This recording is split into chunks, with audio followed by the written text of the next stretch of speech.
டேய் மச்சான். சொல்றேன் மச்சான். இதான் ஒரு அசைன்மெண்ட் முடிச்சல, எனக்கு ஒரு அசைன்மெண்ட் தான் முடிச்சு கூட. ஏய் நீ வேற மச்சான், நேத்து தான் ஒரு மேட்ச் போனேன். ஜோஃப்ரான் வந்து பவுலிங் போட்டாங்க, கையை வச்சிட்டான். கை வாங்கிச்சா? ஆமா மச்சான். ஐயோ. கேம் ஆடுங்கற? அது அது வந்து அதுதான் ஒத்த கையில ஆடிட்டு இருக்கு மச்சான். ஒத்துக்கல. சரி பாத்துக்கலாம்.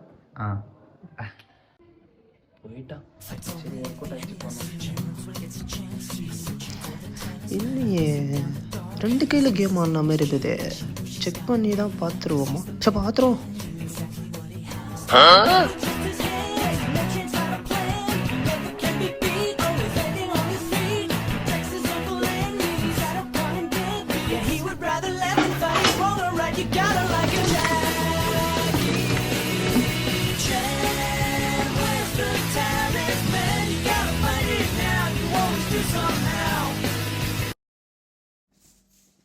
என்னடா ஒரு கையில தான் மச்சான் தூக்கிட்டு வரேன். இப்போ கூட பாருடா.